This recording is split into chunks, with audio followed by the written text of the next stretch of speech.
एक लोटा जल चढ़ाने से 3 दोष समाप्त हो जाते हैं। पहला है वास्तु दोष। कितना भी घर में वास्तु दोष हो, सब कुछ बदल कर देख लिया, अब कुछ मत करो, एक लोटा जल शिव जी को चढ़ाना प्रारंभ करो।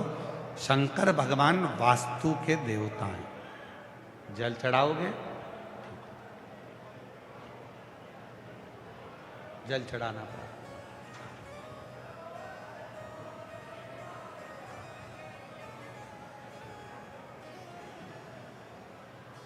पितृदोष लग गया। किसी ने कहा कि तुम्हारे घर में पितृदोष है, बहुत कष्ट है, बहुत परेशानियां चल रही हैं, बहुत दुख है। 1 रुपये कमाओ, 1.25 रुपये खर्च हो रहा है, घर में कोई ना कोई बीमार पड़ा हुआ है। किसी ने कहा पितृदोष लग गया। पितृदोष लग गया। वास्तु के देव हैं शिव, पितरों के देव हैं शिव। 1 लोटा जल जब हम घर से लेकर चलते हैं तो पितृदोष भी समाप्त होता है, और 1 लोटा जल लेकर जब हम शंकर को चढ़ाते हैं तो वास्तु दोष भी समाप्त होता है। और तीसरे नंबर पर है काल सर्प दोष। ये दोष कैसे लगता है? काल सर्प दोष लगा कैसे?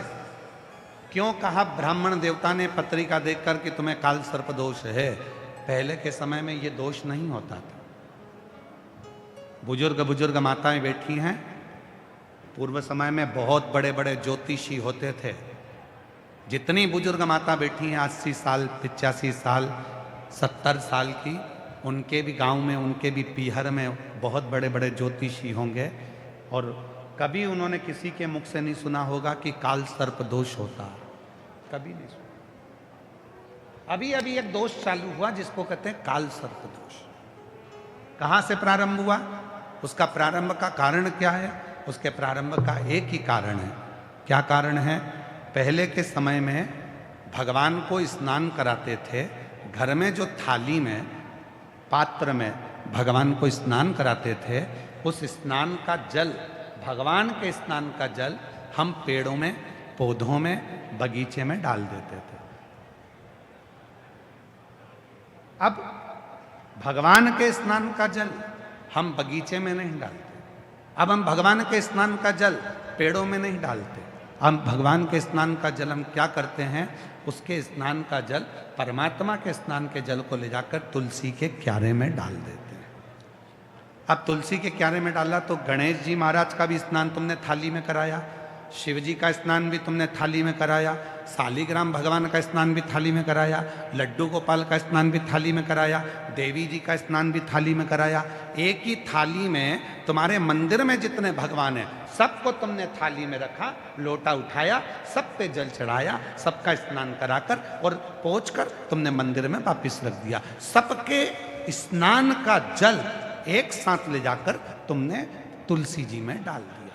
माता तुलसी में किस देवता का जल जाना चाहिए, माता तुलसी में किस देवता का जल पहुंचना चाहिए, ये दुनिया के लोगों को नहीं मालूम। तो सारे देवता का जल जब माता तुलसी में जाना प्रारंभ हो जाता है तो फिर धीरे धीरे धीरे धीरे वो काल सर्प दोष का रूप रख लेता है। काल सर्प दोष। इसलिए पहले का नियम अपनाओ। जल को, अगर भगवान के स्नान का जल है तो उसको ले जाके तुलसी में मत डालो, उसको ले जाकर एक बगीचे में, एक गमला हो, तुम्हारे घर में कोई पौधा हो, कोई गमला रखा हो, उस गमले में उस जल को डाला करो।